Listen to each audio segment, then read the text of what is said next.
शत्रुता तुमसे नहीं है, मेरे मार्ग से हट जाओ, अन्यथा अपने प्राणों से हाथ धो बैठोगे। तो आज मैं उस कलंक को दूंगा जो मेरे परिवार के माथे पर है, कि अपने कुलवधू के अपमान का प्रतिकार नहीं कर पाए।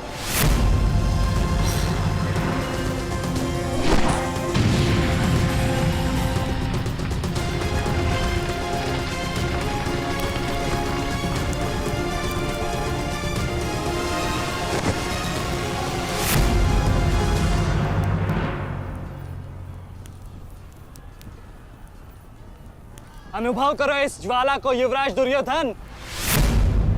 ये वही ज्वाला है जो इतनी वर्षों से मेरी माता के हृदय में धधक रही है।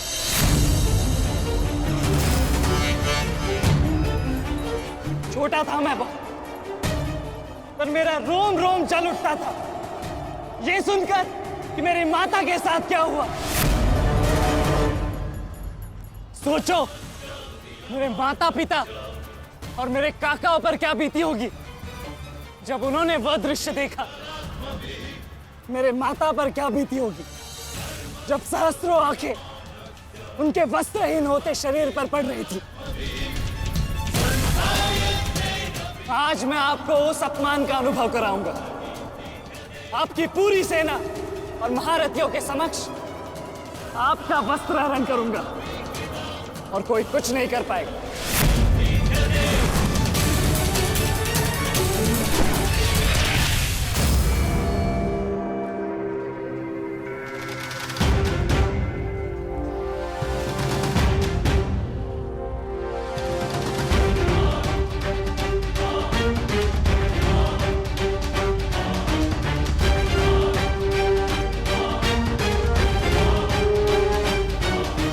अनुभव करो उस अपमान का, अनुभव करो उस वस्त्र हरण से हुए अपमान का जो आप सभी ने किया।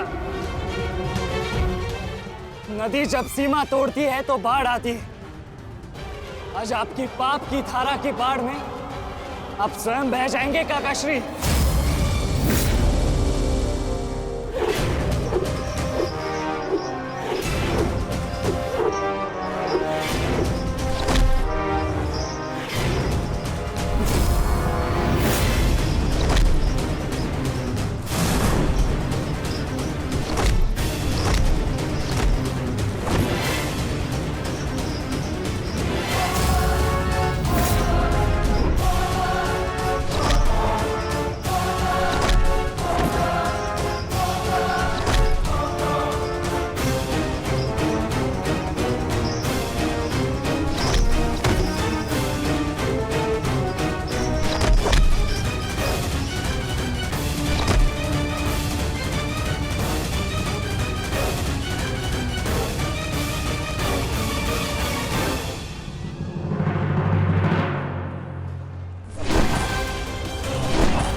आप अपनी शक्ति व्यर्थ कर रहे हैं आचार्य।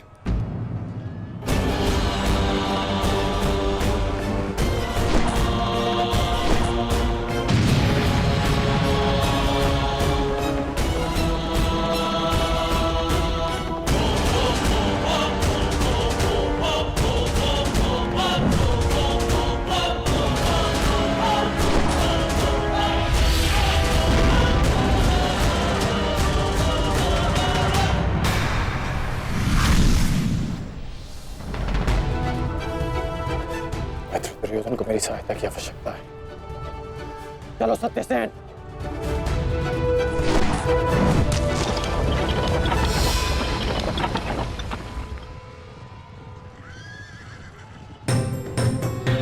कहां चले अंगराज? मैं जानता हूं कि तुम्हारे मित्र पे आए संकट का संदेश तुम्हें मिल चुका है,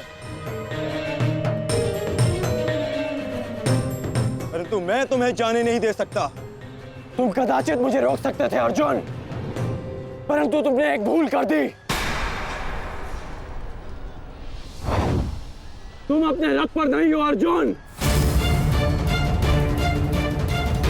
हाँ, वासुदेव तुम्हारे सारथी हैं, परंतु महाबली हनुमान का आशीर्वाद तुम्हारे रथ पर नहीं।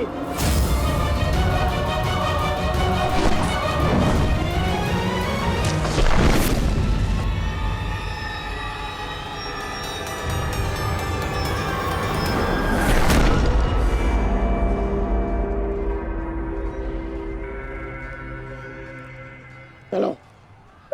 मैं अभी भी पराजित नहीं हुआ हूं कर्ण। तुम इस प्रकार द्रोण छोड़कर नहीं जा सकते।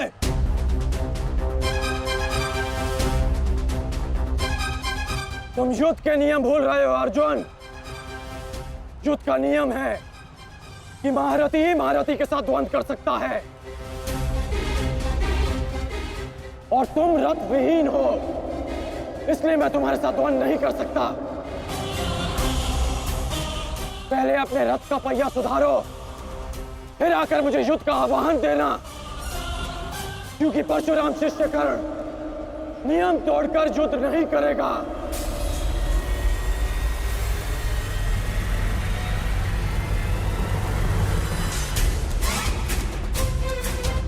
चलो सत्यसेन।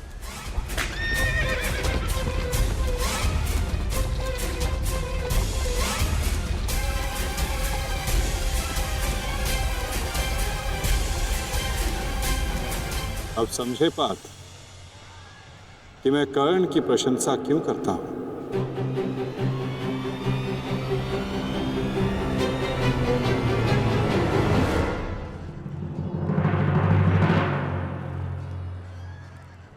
मानता हूं कि आपका वध करना काकाश्री की प्रतिज्ञा थी। उनकी प्रतिज्ञा को भंग करने का दंड मैं सह लूंगा, परंतु आज अपनी माता के अपमान का दंड मैं आपको अवश्य दूंगा।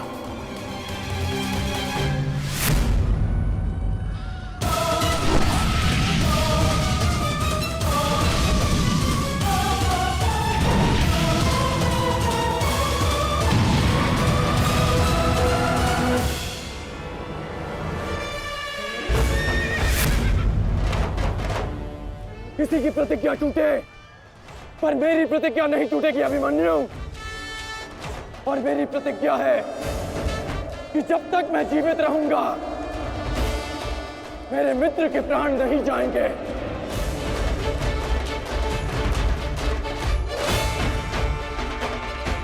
यदि जीवित रहना चाहते हो तो पीछे हट जाओ अभिमन्यु।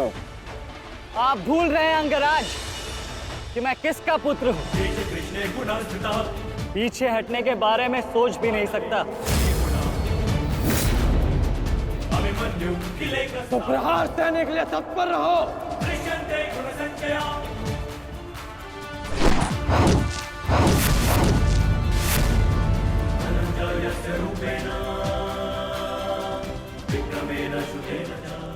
ये मेरे लिए पर्याप्त नहीं अंगराज।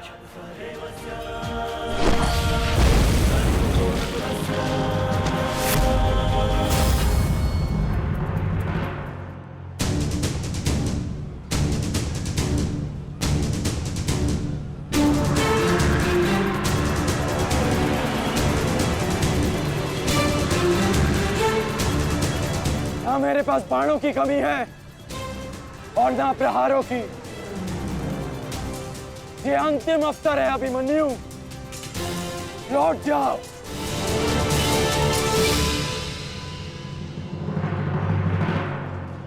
तो मेरे तुनीर में भी उत्तर प्रस्तुत है अंगराज।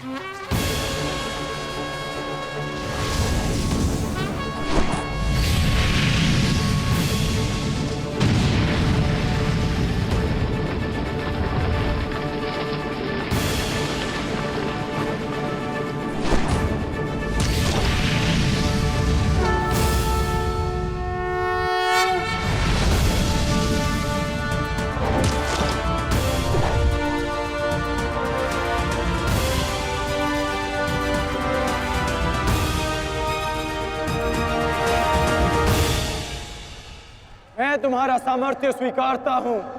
तुम एक कुशल योद्धा हो अभिमन्यु, किंतु कुशल होने के साथ साथ बुद्धिमान होना भी आवश्यक है। लौट जाओ। यदि कल युद्ध करना चाहते हो तो आज जीवित रहना सीखना होगा। लौट जाओ अभिमन्यु।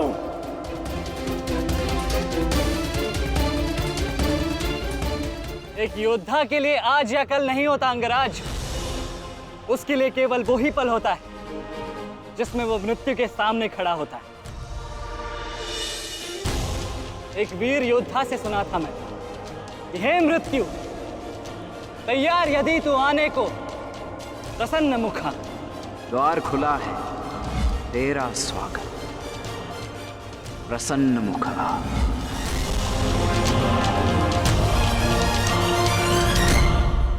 मुझे रोकने का अब केवल एक ही अस्त्र है आपके पास, या आपको मेरा वध करना होगा। तो लीजिए अंगराज, अपने पुत्र के मृत्यु का प्रतिशोध लीजिए। आपके समक्ष आज वो योद्धा खड़ा है जिसके पिता ने आपके पुत्र का वध किया था।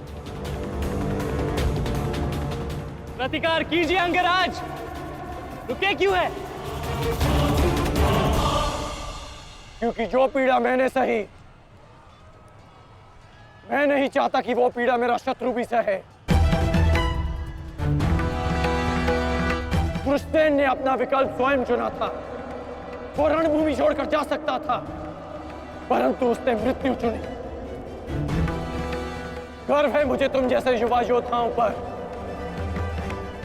जो अपना कर्तव्य पूर्ण करने के लिए सदैव तत्पर रहते हैं। मैं जानता हूं कि तुम पीछे नहीं हटने वाले अभिमन्यु, परंतु मुझे भी अपना कर्तव्य पूर्ण करना है।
तुम्हें देखकर मुझे अपना बचपन स्मरण हो रहा है।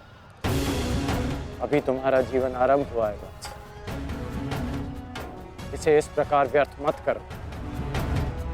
मैं आशा करता हूं कि अगली बार जब हम दोनों मिले तो दो शत्रुओं के भांति नहीं, दो वीरों के भांति एक दूसरे के गले में। अभी तुम्हारा जीवन शेष है। जाओ वत्स।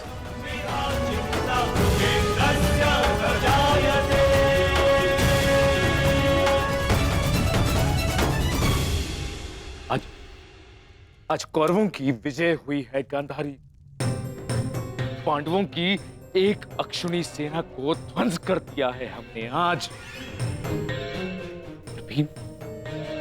भीम हमारे एक भी पुत्र को क्षति नहीं पहुंचा पाया, एक भी।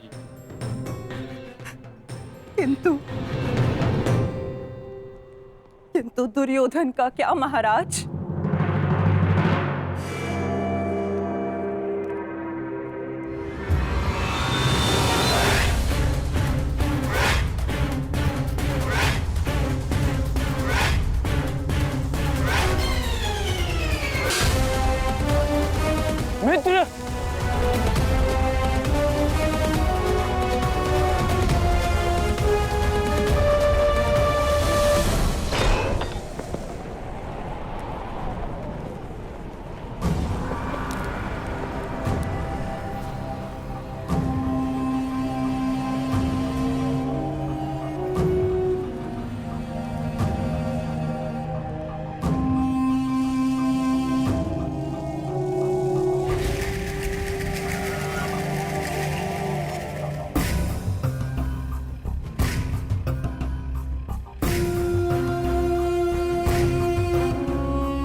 आज मैं आपको उस अपमान का अनुभव कराऊंगा। आपकी पूरी सेना और महारथियों के समक्ष आपका वस्त्र हरण करूंगा। परंतु आज अपनी माता के अपमान का दंड मैं आपको अवश्य दूंगा।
दुर्योधन, रुकिए ज्येष्ठ, ऐसा मत कीजिए। ये क्या कर रहे हैं आप? दुर्योधन, दुर्योधन, ये सब कुछ क्या है? आज के इस युद्ध में हमें विजय मिली है, फिर ये सब कुछ क्यों कर रहे हो तुम? ऐसी विजय जो अपमान की थाली में सजा कर मिले, ऐसी ही विजय से श्रेयस्कर है कि मृत्यु को पालूं। नहीं। मेरे जीवन में कभी मेरा इतना अपमान नहीं हुआ है। अब इस जीवन का और कोई मूल्य नहीं। मैंने ये युद्ध संपत्ति के लिए नहीं, अपने हट, अपने सम्मान के लिए बुलाई थी। अब जब सम्मान ही नहीं रहा तो इस विजय का मैं क्या करूंगा? मेरी सेना के सामने विश्व के महानतम योद्धाओं के रहते वो 16 वर्ष का बालक मेरे वस्त्र हरण कर गया और चेतावनी देकर गया है कि युद्ध में जब भी मिलेगा पुनः यही दोहराएगा। अब ये वस्त्र हरित दुर्योधन सम्राट बन भी गया। कैसे अपनी सेना से, अपनी प्रजा से आंख मिला पाऊंगा मैं? इस लज्जा के साथ मैं अब जीवित नहीं रह सकता। नहीं दुर्योधन, देखो अपने क्रोध पर काबू पाओ। देखो विजय हमारे निकट है दुर्योधन, मानो मेरी बात। छोड़िए मुझे मामाश्री, छोड़िए मुझे, अन्यथा इस अग्नि में मैं अपने आप से पहले आपकी आहुति दे दूंगा। छोड़िए मुझे। नहीं। छोड़िए। छोड़िए मुझे।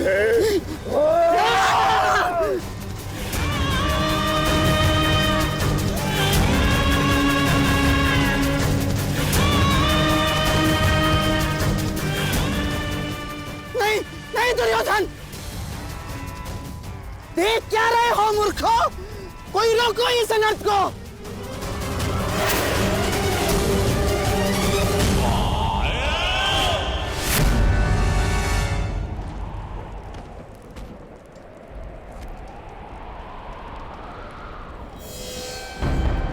अब नहीं।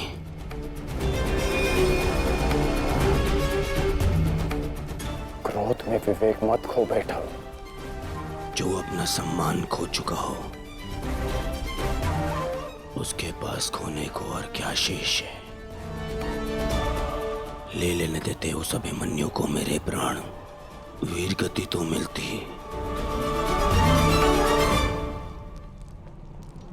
सारी सेना के सामने मेरा वस्त्र हरण कर गया वो बालक, जिन पांडवों का सर कटा हुआ देखना चाहता था, उन्हीं का बालक मेरा सर झुका गया। संसार के सारे योद्धा देखते रह गए और वो बालक मुझे अपने बाणों के चक्र में फंसा गया। मैं ये अपमान सहन नहीं कर सकता।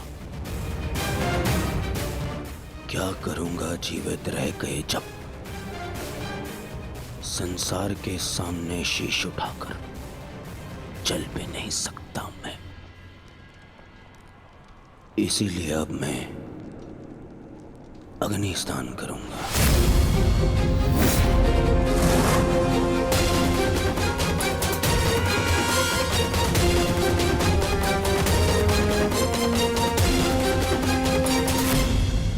जो अग्नि यहाँ जल रही है उससे कहीं अधिक अग्नि तुम्हारे पिता के हृदय में जल रही है। क्या तुम अपने 5 भाइयों का बलिदान व्यर्थ जाने दोगे? क्या अपने पिता को दिया वचन भुला दोगे तुम? अपने चारों ओर देखो मित्र, क्या ये सब व्यर्थी अपने प्राणों के साथ खेल रहे हैं? जो वीर गति को प्राप्त हुए हैं, क्या उनका बलिदान व्यर्थ जाने दोगे तुम? तुम्हारे अनुज, तुम्हारे मामाश्री, तुम्हारे गुरुदेव, ये सब तुम्हारे सम्मान, तुम्हारे अधिकार के लिए लड़ रहे हैं और तुम अपने कर्तव्य से मुंह मोड़ना चाहते हो। पूछो अपने सैनिकों से कि आज जो युद्ध में हुआ कि क्या वो उससे लज्जित हैं या वो कल युद्ध में उसका प्रतिशोध लेंगे? बोलो सैनिकों! प्रतिशोध लेंगे! प्रतिशोध लेंगे! प्रतिशोध लेंगे!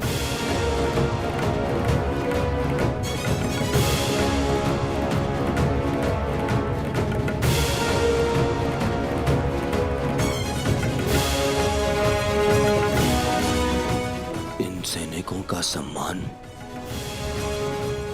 मेरे मन में लगी अग्नि को बुझा नहीं सकता मित्र। मैं तुम्हारे लिए सदैव प्रस्तुत हूं मित्र।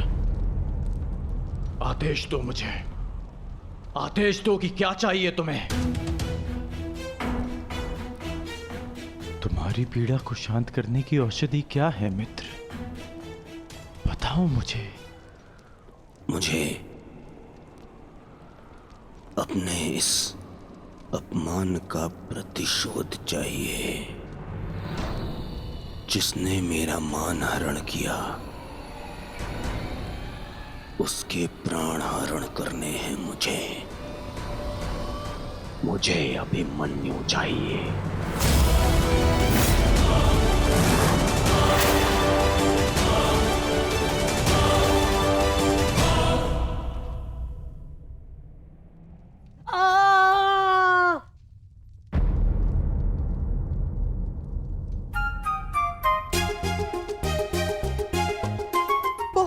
पीड़ा हो रही है ना इन्हें? पीड़ा? अभी तक मैंने इसके घाव को छुआ भी नहीं है। अभिमन्यु तुम्हें सताने के लिए उपक्रम कर रहा है उत्तरा। बहुत बुरे हैं आप। और तुम बहुत डरपोक। एक योद्धा की पत्नी के मन में इतना भय शोभा नहीं देता उत्तरा। ये घाव हमारे लिए आभूषण होते हैं।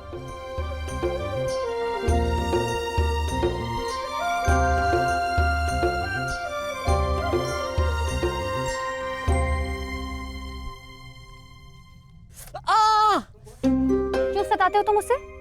अब क्या करूं माता, वो तो आजकल हर बात पर क्रोधित हो जाती है। और अब आप भी मुझे डांट रही हो। तुम्हें अधिक चोट तो नहीं आई ना पुत्र? नहीं पिताश्री, बल्कि बहुत कुछ सीखने को मिला। सच में अंगराज कर्ण एक महान योद्धा है। उन्हें आपके अतिरिक्त और कोई टक्कर नहीं दे सकता।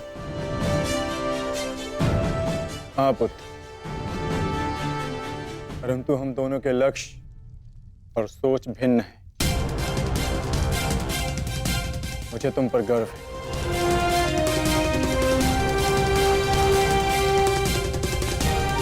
गर्व तो होना ही चाहिए। आज अभिमन्यु ने दुर्योधन को उचित उत्तर दिया।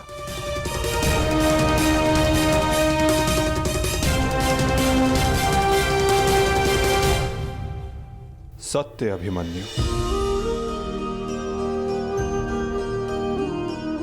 आज तुमने जो युद्ध भूमि में किया वो अद्भुत था, और मुझे विश्वास है कि कल का दिन इतिहास में तुम्हारा नाम सदैव के लिए अमर कर देगा अभिमन्यु।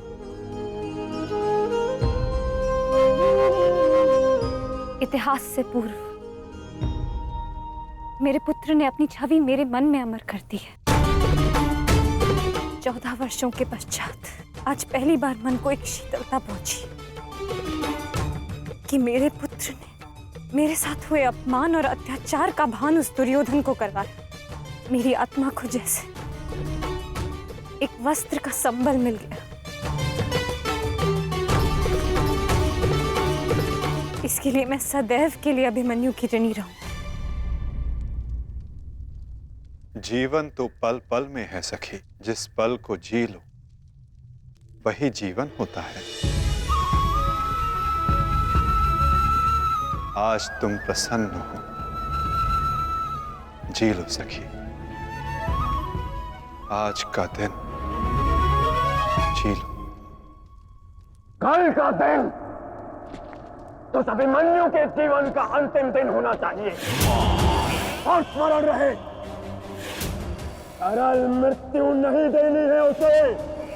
मृत्यु आने की पीड़ा का आभास कराना है, और जब तक वो भूमि पर रेंगता हुआ दया की भीख ना मांगे, मृत्यु नहीं आनी चाहिए उसे। वो मृत्यु मांगेगा और मैं हर पल उसे मृत्यु और जीवन के बीच में झुलाऊंगा मैं उसे। असंभव युवराज, जब तक युद्ध भूमि में पांडव उपस्थित हैं तब तक अभिमन्यु तक पहुंचना असंभव होगा। वैसे कोई ने ज्ञात होगा कि आज आपके साथ जो हुआ उसका प्रतिशोध आप अवश्य लेंगे। इसी कारण अभिमन्यु तक पहुंचना इतना सरल नहीं होगा।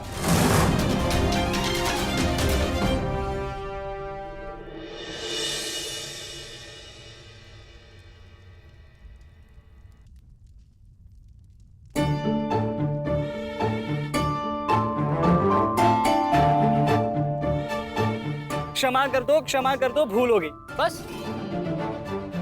अच्छा, क्षमा भी कर दो।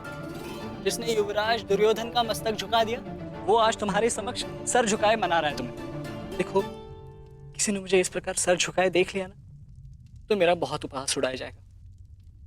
पहले वचन दीजिए कि भविष्य में आप इस तरह मेरा उपहास नहीं बनाएंगे। आपको अनुमान भी है मैं कितनी भयभीत हो गई थी। अब इसमें भयभीत क्या होना उत्तरा? आप नहीं समझेंगे, मुझे आपसे बात ही नहीं करनी। तो ठीक है, मत बात करना, परंतु कल यदि लौटा नहीं ना तो पछताना नहीं कि... दोबारा ऐसे मत बोलना आर्य। भाई खो चुकी हूँ, पति नहीं खो सकती। क्षत्रिय हूँ, अपने अधिकार लेना जानती हूँ। आपको लौटना होगा, क्योंकि इस बार केवल मैं नहीं, आपकी होने वाली संतान भी आपकी प्रतीक्षा करेगी।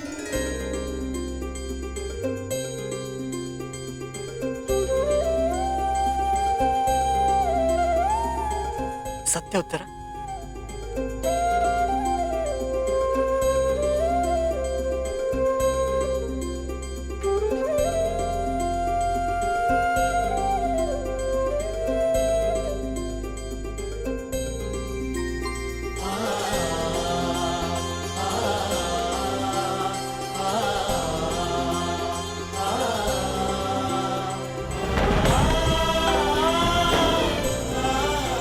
मैं तुम्हें वचन देता हूं उत्तरा, तुम और हमारी संतान सदा मुझ पर गर्वित रहेंगे। जानती हूँ आपकी संतान बहुत भाग्यशाली है, उसे अपने पिता की शौर्य गाथा सुनने को मिलेगी। गाथाएं विजय के साथ होती है उत्तर, और विजय अभी शेष है। युद्ध शेष रहे या ना रहे, उस अभिमन्यु के प्राण शेष नहीं रहने चाहिए आचार्य। आप सेनापति तीरगत के वीर नरेश शर्मा, मध्य नरेश शैल्य, अश्वत्थामा महाराज, इतने वीरों के होते हुए भी क्या एक बालक को बंदी बनाया नहीं जा सकता? तुम्हारे प्रतिशोध के लिए केवल कुशल योद्धाओं की नहीं, बल्कि एक उत्तम योजना की आवश्यकता है मेरे होने वाले सम्राट। हमारी सफलता एक उत्तम योजना में छिपी है।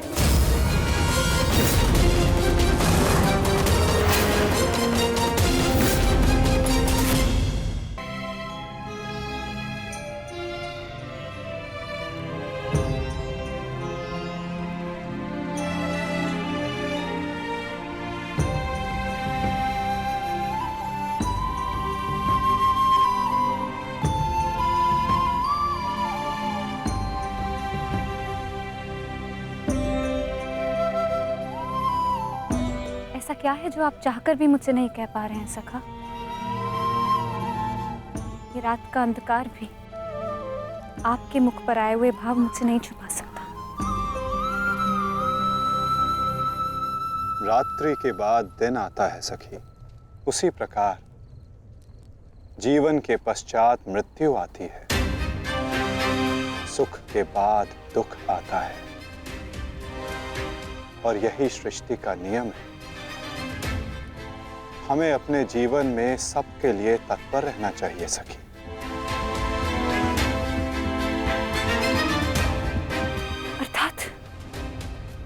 अर्थात जो मेरा भय है, क्या वो सच होने वाला है माधव? क्या कल पांडवों के साथ कुछ अनिष्ट होने वाला है?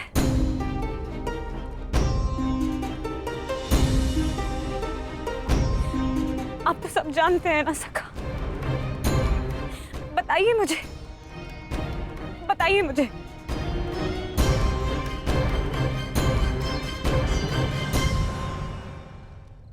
कभी कभी भविष्य का ज्ञान होना भी दुख का कारण बन सकता है सखी। यदि समय के अनुसार मनुष्य को सत्य का ज्ञान हो तो वो स्वयं को संभाल सकता है।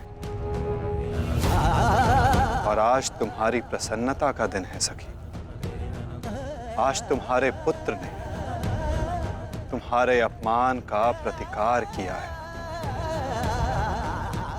जाओ सखी, जाकर सो जाओ, क्योंकि जीवन की हर रात्रि सदैव सोने के लिए नहीं होती।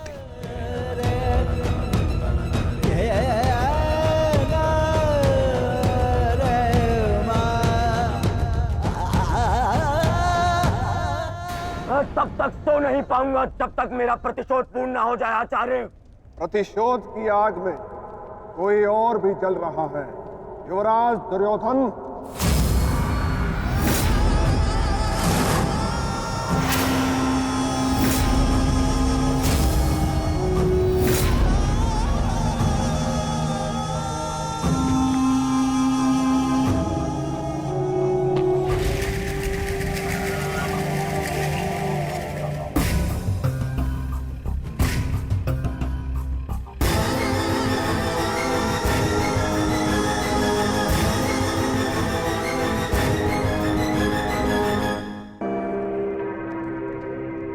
माता श्री सिंधु नरेश जयद्रथ।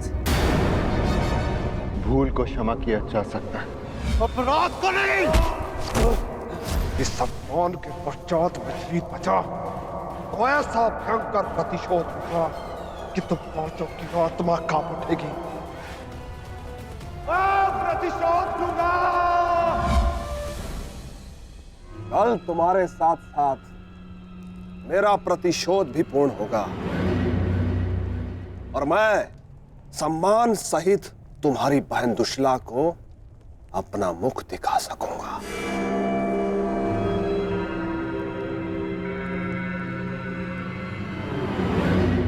इतने समय आप कहाँ थे सिंधु नरेश?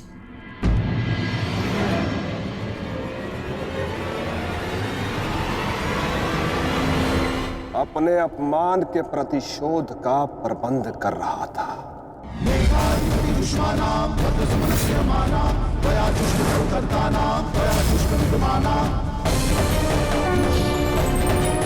पुत्र जयद्रथ, मैं तुम्हारी तपस्या से प्रसन्न हूं। मांगो, क्या वर मांगते? महादेव, मुझे अपने प्रतिशोध का अवसर चाहिए।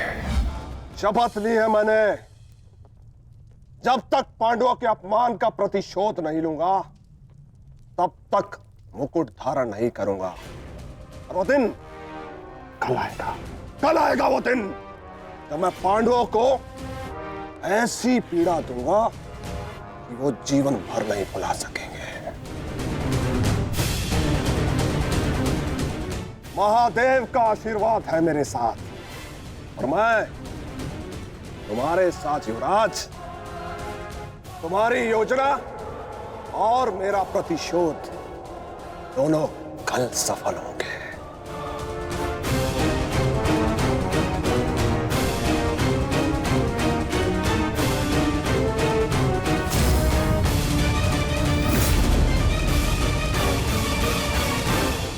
हर हर महादेव, हर हर महादेव।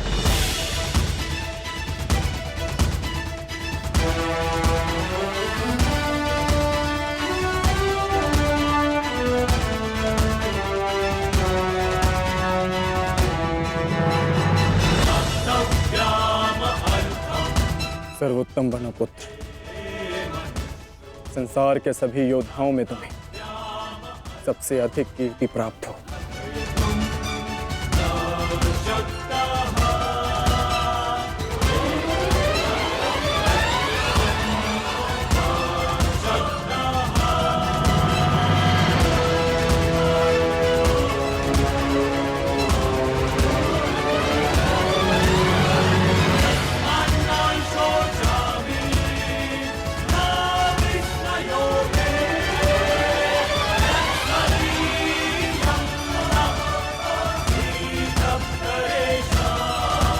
आशीर्वाद दीजिए मामा श्री कि मैं विजय श्री प्राप्त कर लूं।